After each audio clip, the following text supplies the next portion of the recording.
J.R. Smith. On June 9, 2007, he ran a stop sign in Millstone Township, New Jersey, and crashed. I wouldn't even be surprised if J.R. Smith get hit with a DUI. His SUV. He and his was drunk during the finals. The NBA fined him $25,000 for posting a suggestive photo of model Tahiri Jose on Twitter. In November of 2015, a man accused him of choking and hitting him outside a nightclub. No charges were filed, but a civil lawsuit. This man JR was a bro. 2015, Barnes drove to his estranged wife's house and got into a physical fight with Derek Fisher, who was dating Govan. The NBA his fined him $35,000. His sons told him that Derek Fisher was over there, which is crazy. Govan. The NBA suspended Barnes for 2 games and fined him $35,000 for his comments afterward, where he allegedly choked a woman and assaulted a man. He later pleaded guilty to disorder. A domestic incident involving Jefferson and his girlfriend occurred in Cottonwood Heights, Utah. His girlfriend, Shirley Lewis, was arrested for allegedly hitting and biting him during an argument. Damn. She pleaded guilty to misdemeanor assault and avoided further legal trouble. Now Zoe playing, ain't it? We about to start this, bro. Every NBA player who's been to prison explained in 34 minutes. Look, I didn't even know most of these. Well, I know Big Baby. He currently in prison, I think. I didn't even know most of these even went to prison or jail, whatever. You got Kobe up here. What the hell did Kobe do? You got J.R. Smith. Like, bro, what? If you're new to the channel, make sure you got down subscribe. I'm really recording this chat, so that's why I'm saying this. Like, yeah. So if y'all want to say hey to YouTube right now. If y'all new to the channel, make sure you subscribe, bro. We've been going live daily, so yeah. Turn on post notification, nigga. Make sure you you know what I'm saying, miss a live. What I missed, we ain't even started yet. You just got here on time.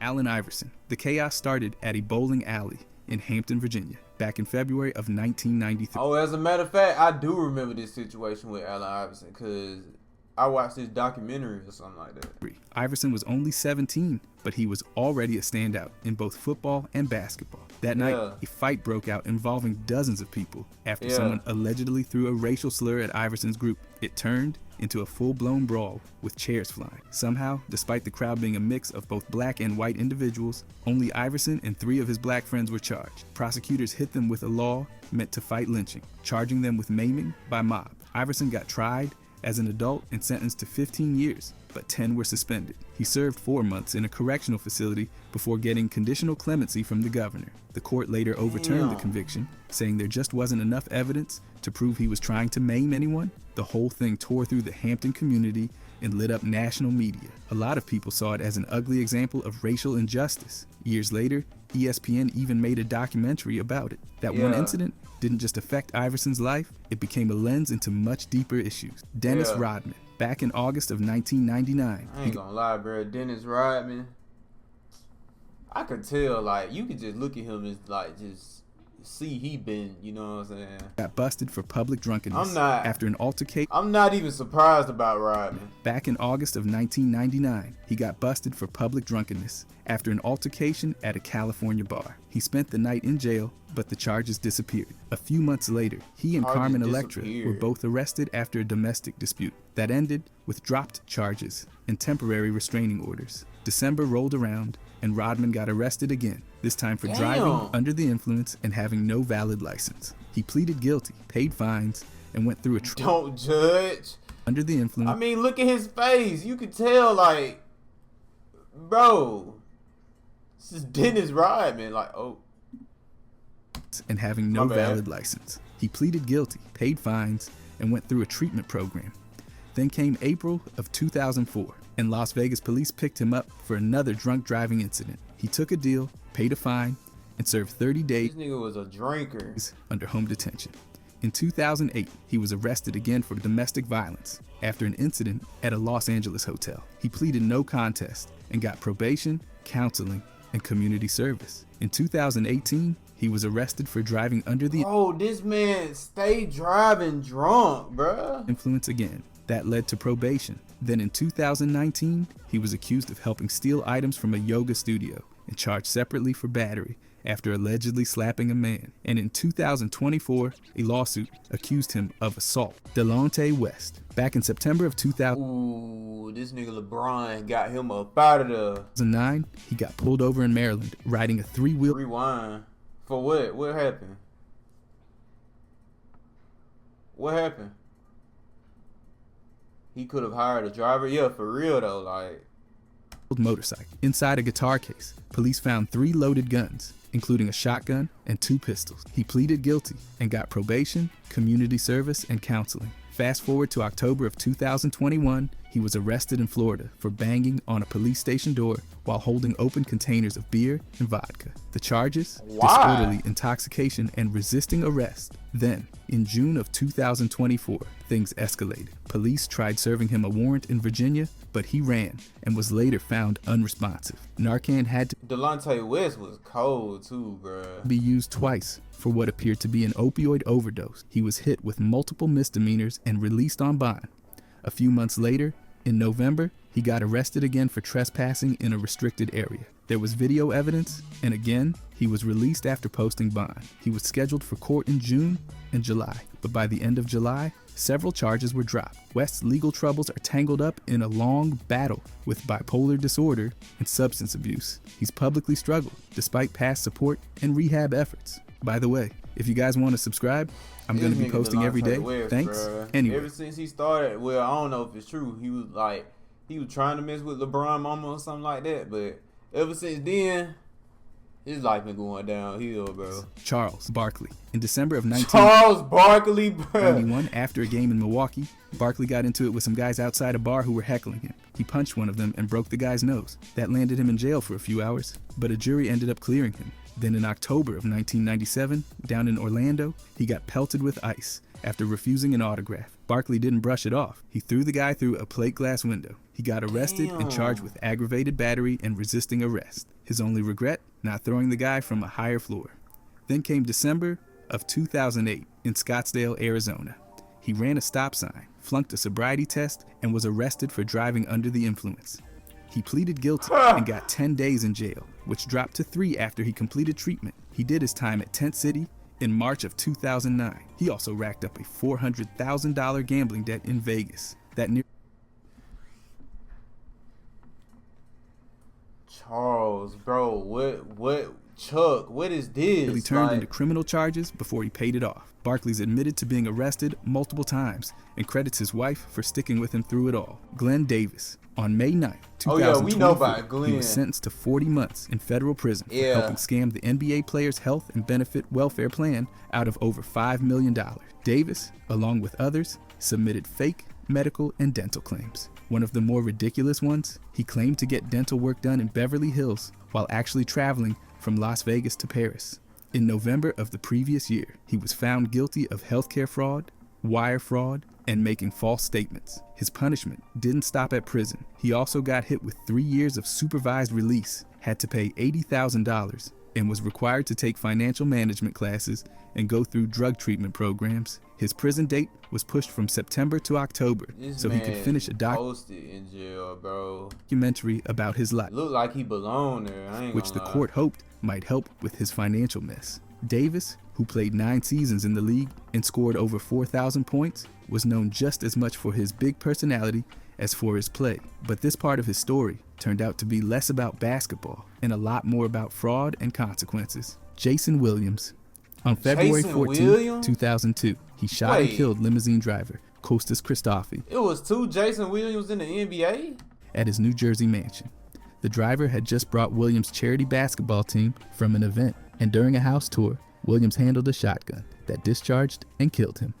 In 2004, he was acquitted of the most serious charges, but found guilty of trying to cover it up. He later pleaded guilty to aggravated assault and was sentenced to 5 years, serving about 27 months before getting out in April of 2012. But that wasn't the end. In April of 2009, he was found intoxicated and violent in a hotel, requiring a taser and hospitalization. A month later, he allegedly punched a guy in North Carolina, but those charges were dropped. Then in January of 2010, he crashed his Mercedes in Manhattan and got hit with a DWI that earned him another year in jail, 8 months, of which he served at Rikers Island. Earlier accusations from the 90s included a bar fight and firing a gun into a parking lot. Though no charges stuck, after prison, he wrote books reflecting on his actions and personal struggles. Jason Kidd. On January 18, 2001, he was arrested in Paradise Valley, Arizona, after hitting his then-wife, Jumana Kidd, during an argument. She ended up with a cut inside her mouth and visible swelling. Kidd admitted to striking her and pleaded guilty to a misdemeanor domestic abuse charge. He got a $200 fine and was ordered to attend 6 months of anger management counseling. He not only completed it, but kept attending sessions voluntarily. The couple eventually divorced in 2007, each accusing the other of cruelty and abuse. Then, in July of 2012, Kidd got arrested again, this time in Southampton, New York, after crashing his SUV into a telephone pole. Bro, Jason Kidd don't even... Bro, what? Arrested again, this time in Southampton, New York. I mean, look at this After man, crashing bro. his He SUV don't even into a look like the telephone type pole, of... police found him intoxicated and charged him with misdemeanor driving while intoxicated. A year later, he pleaded guilty Jason and Kidd was was put like on that. interim probation. He also had to speak to high school students about the dangers of drinking and driving. If he completed that, the plea would drop to a violation. The NBA suspended him for 2 games at the start of the 2013 season, right when he had just taken over as head coach of the Brooklyn Nets, Kobe Bryant. In July of 2003, he was arrested in Eagle R.I.P. Kobe, bro. County, Colorado, after a 19-year-old hotel employee accused him of sexual assault. The incident happened at the Lodge and Spa at Cordillera, where Bryant was staying before knee surgery. On July 4th, a warrant was issued, and he turned himself in, posting a $25,000 bond. 2 weeks later, he was formally charged with felony sexual assault. Bryant admitted to having sex with the accuser, but insisted it was consensual. Medical reports showed bruising and lacerations, consistent with her claims. The criminal case didn't go to trial because the accuser chose not to testify. Prosecutors dismissed the charges in September of 2004. The following year, in March, Bryant settled a civil lawsuit filed by the accuser for an undisclosed amount. After the dismissal, Bryant issued a public apology, saying he now understood she didn't view the encounter the same way he did. The fallout hit his reputation hard. Sponsors like McDonald's and Nutella dropped him. While the case never led to a conviction, it became a defining controversy that followed him through his career and shaped how many viewed him on and off the court. Scottie Pippen. In January of 1994, he was arrested in Chicago. Why are you smiling in your mugshot, nigga? After police found a loaded .380 handgun in his illegally parked Range Rover, even though he legally owned the weapon. Carrying it in public violated Illinois law at the time. He spent 45 minutes in jail, posted a $100 bond, and the charge was dropped due to an illegal search. A year later, in May of 1995, he was charged with simple battery after his fiancée accused him of pushing her during an argument. She wasn't injured, and he was released on another $100 bond. In April of 1999, while playing for Houston, he ran a red light around 1:30 in the morning and failed a field sobriety test. He refused the breathalyzer, was arrested for DWI, and later released. Charges were dropped for players back in the day used to get drunk. Lack of evidence. In June of 2013, he got into an altercation outside a Malibu restaurant. A man claimed assault, but Pippen was never charged. Most recently, in March of 2024, a woman filed a $250 million harassment lawsuit involving Pippen and others. No charges have been filed. He was also defrauded by his financial advisor, who went to prison. And you can make this your best season yet with nutritious Bro, stop hitting me with in-video ads, bro. It's changed everything. Wait, jump ahead. Is this to the video?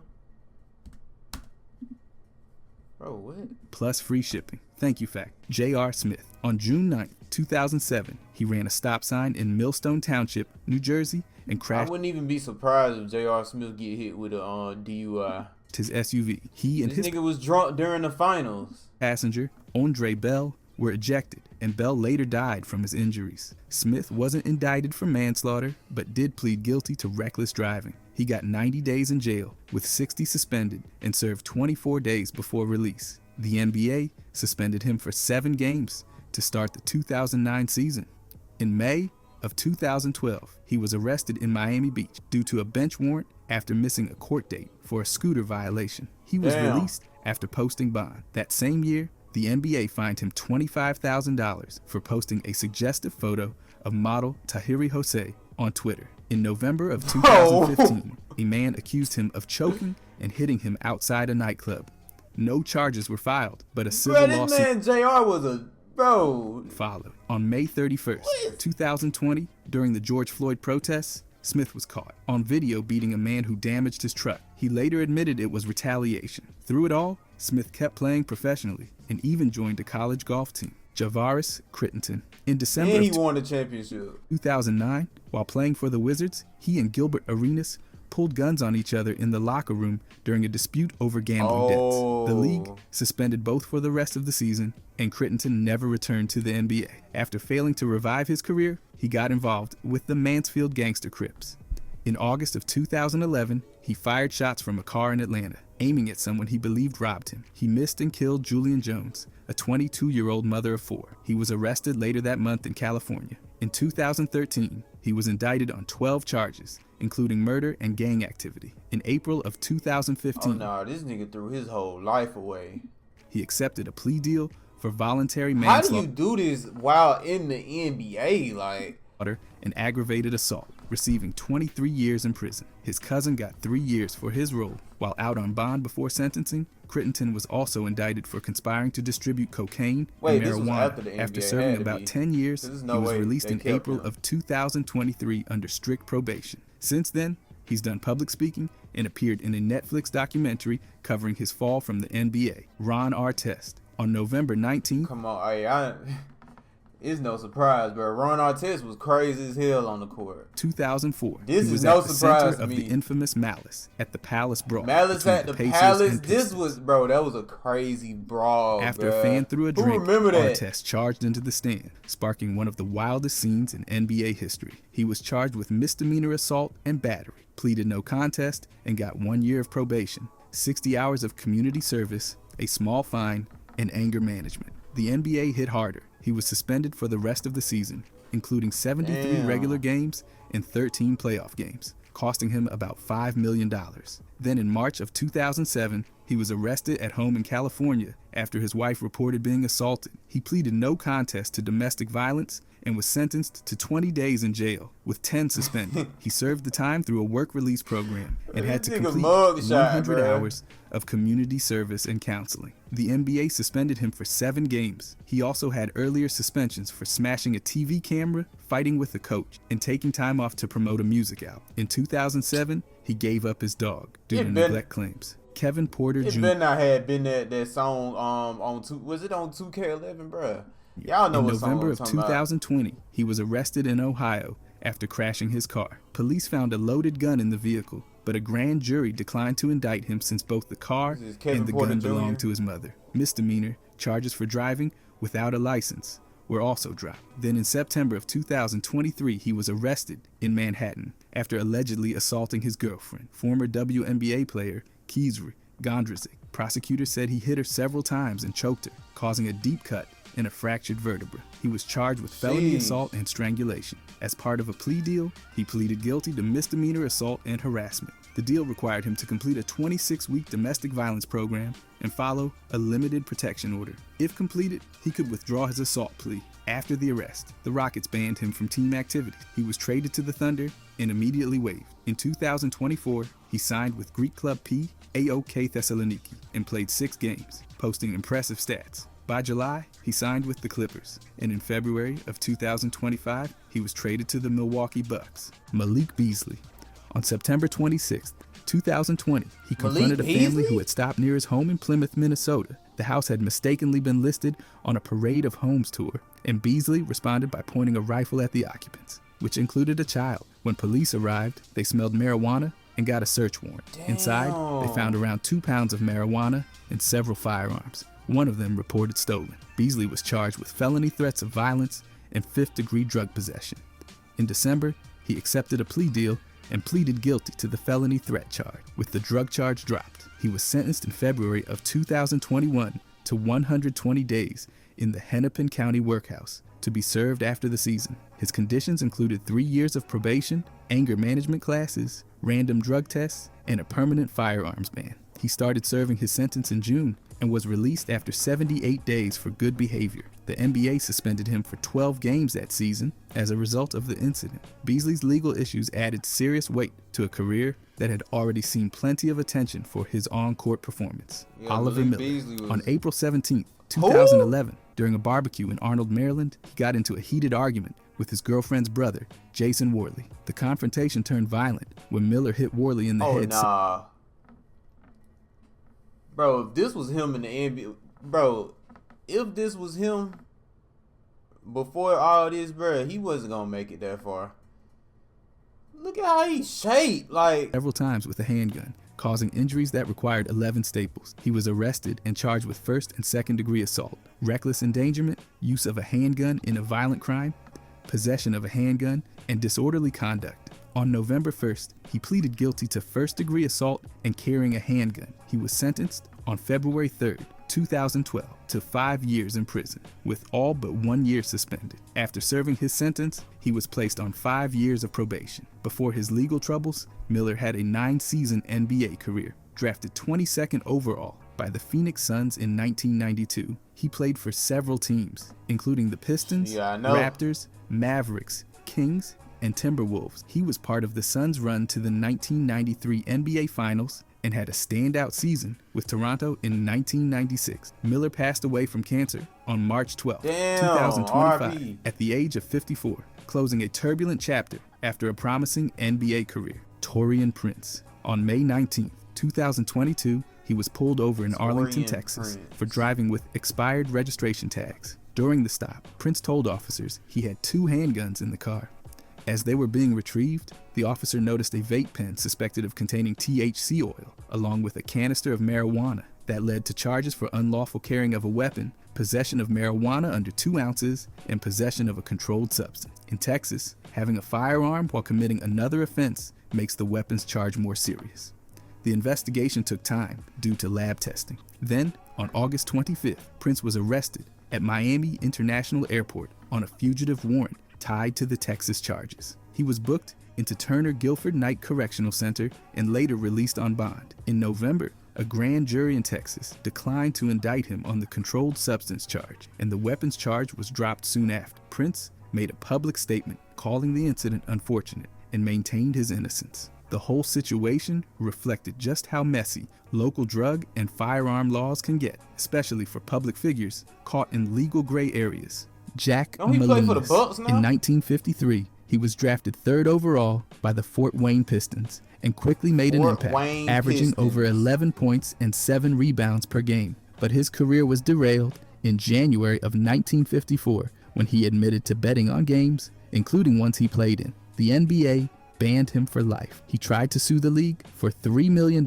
claiming antitrust violations, but the case was dismissed. After basketball, he got involved in a massive college point shaving scandal between 1957 and 1960. Molinas helped fix games involving 50 players from 27 different schools. Working alongside members of the Genovese crime family, he was convicted in 1963 and sentenced to up to 15 years, serving 5 before being paroled in 1968. After prison, he didn't exactly go quiet. He got involved in the pornography business and was arrested in 1973 for illegally shipping obscene materials across state lines. Then in August of 1975, he was shot and killed in his backyard in Los Angeles. His girlfriend and dog were also wounded. The murder was suspected to be mob-related, tying back to debts and criminal connections that followed him for decades. Sebastian Telfair. Bro, this man was so fire at basketball, bro, especially like street ball, bro. 2007, he was pulled over in Yonkers, New York, for speeding. Police found he had a suspended license and discovered a loaded .45 caliber handgun under the seat. He pleaded guilty in 2008 to criminal possession. What's wrong with this man's face, bro? Possession of a weapon and received 3 years of probation.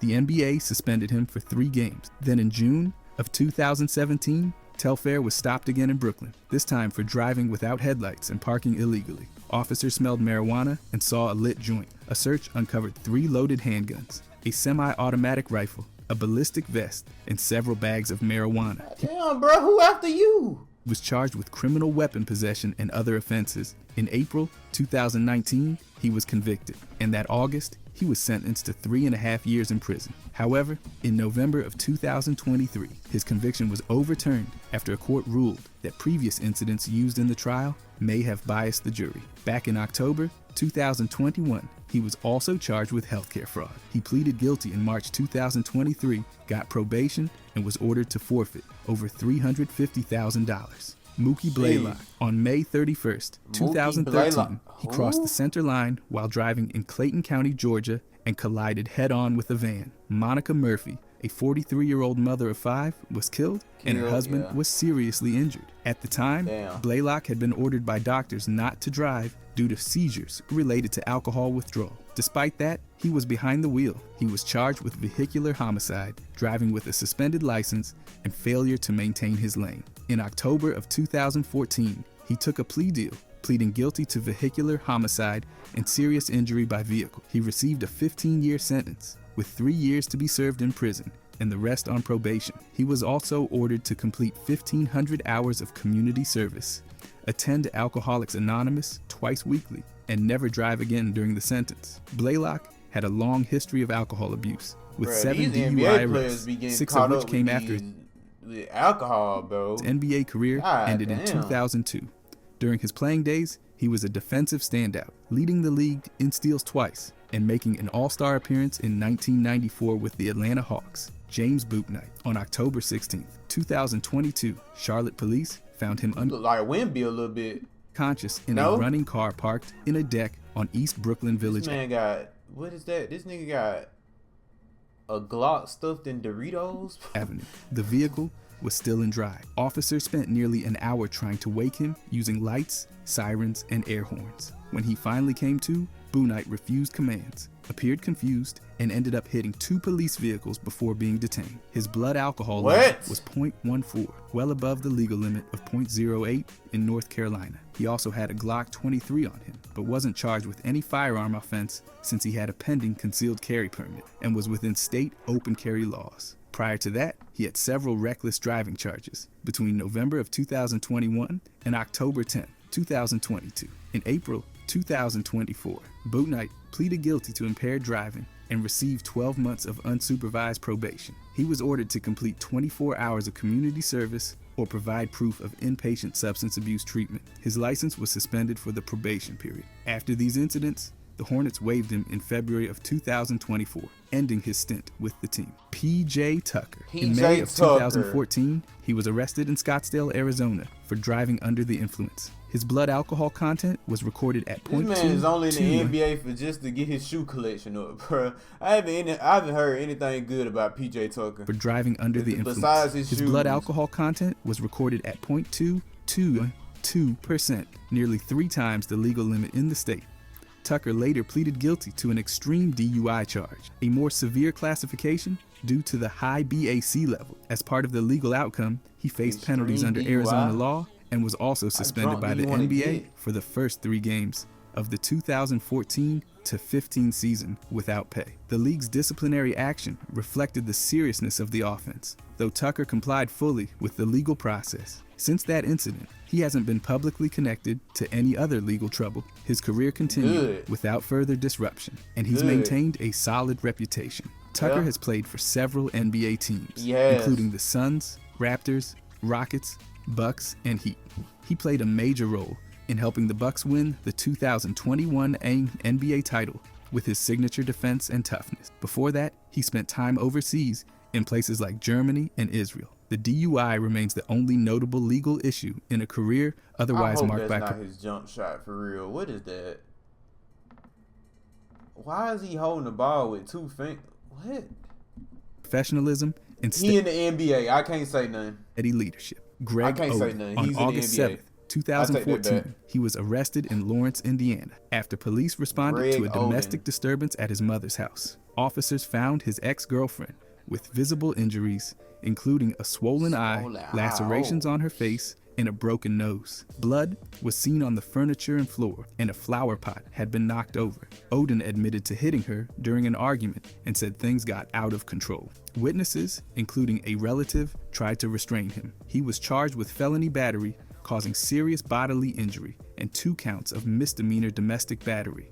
The victim needed stitches and additional treatment for the nasal fracture. In February of 2015, Odin took a plea deal, pleading guilty to battery with moderate bodily injury. The remaining charges were dropped. He received 909 days of probation, was fined, and ordered to attend counseling. Following the incident, Odin addressed his struggles with alcohol and began turning his life around. He returned to Ohio State, alcohol completed in his these degree, NBA and players, later joined bro. Butler University's basketball staff in 2022. He married Sabrina in 2017, and they have a daughter named London. Matt Barnes. In September of 2010, he was arrested in Sacramento on suspicion of felony domestic violence after an altercation with his then-fiancée, Gloria Govan. Both had visible injuries, and he was also charged with obstructing a phone line. Govan later denied any abuse. In July 2012, he was arrested again in Manhattan Beach for driving with a suspended license and allegedly threatening a police officer. He posted a $26,000 bond. In October 2015, Barnes drove to his estranged wife's house and got into a physical fight with Derek Fisher, who was dating Govan. The NBA suspended he was dating his ex-wife or something like that. I don't know. Barnes for 2 games. His sons told him that Derek Fisher was over there, which is crazy. Dating Govan. The NBA suspended Barnes for 2 games and fined him $35,000 for his comments afterward. In December 2016, he was involved in a nightclub incident in New York where he allegedly choked a woman and assaulted a man. He later pleaded guilty to disorderly conduct and completed 10 days of community service. Civil suits from that incident are still ongoing. In 2018, he secured a restraining order against Govan after a school custody dispute. In 2023, he was sued for spitting on David Patterson. By February 2024, he was removed as Kings analyst following an undisclosed incident. Jarrett Jack. On February 20, 2011, he was pulled over in Snellville, for the Raptors, didn't he? Georgia, around 4 in the morning for driving 66 in a 45 zone and weaving between lanes. Officers administered a field sobriety test, which he failed. He was then taken to Gwinnett County Jail, where a breathalyzer measured his blood alcohol content at .079, technically under the state's legal limit of .08. However, considering the rate alcohol leaves the system, authorities believed he was likely above the limit at the time of the stop. Jack was charged with DUI, speeding, and failure to maintain lane. He spent about 14 hours in custody before being released and later issued a public apology. The New Orleans Hornets, his team at the time, acknowledged the situation but let the legal process play out without suspension. Then, on April 12, 2013, Jack was fined $25,000 by the NBA for verbally abusing a referee after a loss to the Lakers. The game had a lopsided free throw count that likely fueled his outburst. These 2 incidents were the most notable legal and disciplinary challenges during Jack's otherwise steady basketball career. Al Jefferson. In February of 2010, Jefferson was arrested in Minneapolis for driving while impaired. After a Timberwolves game, he pleaded guilty to a 4th-degree DWI and was sentenced to 2 years probation, 40 hours of community service, and a $300 fine. His jail sentence was stayed as long as he maintained a clean driving record. The Timberwolves suspended him for 2 games, and Jefferson publicly apologized. In December of 2011, a domestic incident involving Jefferson and his girlfriend occurred in Cottonwood Heights, Utah. His girlfriend, Shirley Lewis, was arrested for allegedly hitting and biting him during an argument. She pleaded guilty to misdemeanor assault and avoided further legal trouble. Now Zoe playing, ain't it? After paying court fees, Jefferson chose not to publicly discuss the incident. In December of 2015, the NBA suspended Jefferson for 5 games without pay after he violated the league's anti-drug policy. The substance involved was not disclosed, following NBA regulations. Gilbert Arenas. Arenas became involved in a major legal incident in December of 2009. The situation took place at the Verizon Center in Washington, D.C. Arenas and teammate Javaris Crittenton had a heated gambling dispute, which led Arenas to bring 4 unloaded firearms into the locker room and place them on Crittenton's chair with a note reading "Pick 1." Crittenton responded by drawing his own loaded firearm, leading to a tense standoff. The situation escalated, causing others to flee the locker room. The D.C. Metropolitan Police and U.S. Attorney's Office investigated the matter. Arenas was charged with carrying a pistol without a license, a violation of Washington, D.C.'s strict gun law. He pleaded guilty to the felony charge in January of 2010. Arenas received 2 years probation, 30 days, in a halfway house, 400 hours of community service, and a $5,000 fine. The NBA suspended him indefinitely and for the rest of the season. The incident severely... Arenas was so cold too, bruh. That nigga was giving niggas 60 in goddamn Dolce & Gabbana shoes. ...impacted Arenas' career, overshadowing his on-court achievements. Zach Randolph. Zach Randolph, Zach a Randolph, former he was NBA cold, forward too. Oh known my for his God. time with the Memphis Grizzlies and Sacramento Kings, faced legal trouble on August 9th, 2017, when he was arrested in Los Angeles. The incident occurred at the Nickerson Gardens Housing Project, a neighborhood in South Los Angeles. The situation escalated after deputies arrived to break up a large crowd engaged in loud music and public marijuana use.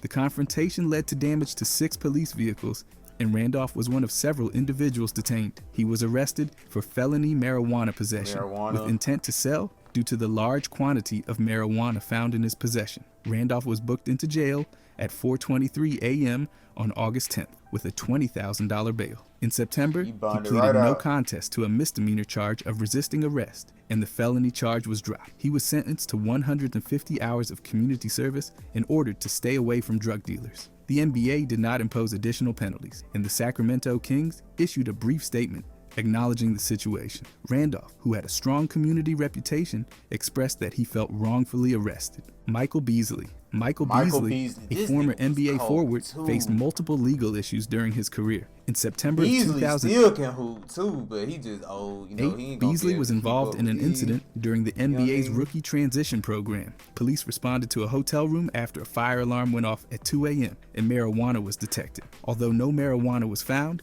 Beasley was fined $50,000 by the NBA. In August of 2009, Beasley checked into a rehabilitation center, reportedly for stress-related issues, following speculation about marijuana in his social media photos. In June of 2011, Beasley was pulled over for speeding in Minnetonka, Minnesota, where police discovered marijuana in his vehicle. Beasley was fined and ticketed after claiming the marijuana wasn't his. In August of 2013, Beasley was arrested in Scottsdale, Arizona, for marijuana possession during a traffic stop. In 2014, a sexual assault case was reported but later dropped. In 2019, Beasley was suspended for 5 games for violating the NBA's anti-drug policy. This man in February of 2025, he was arrested at Manhattan Regional Airport for marijuana possession. Oh my God! On a $750 bond. Carmelo Anthony. Melo encountered several legal issues throughout his career. One of the greatest small forwards of all time, nigga. One of my personal favorites. In October of 2004, Anthony was cited for marijuana possession after inspectors at Denver International Airport found marijuana in his backpack. The charges were dropped when his friend James Cunningham signed an affidavit taking responsibility. Melo got his own strand now. Stay Melo or something like that.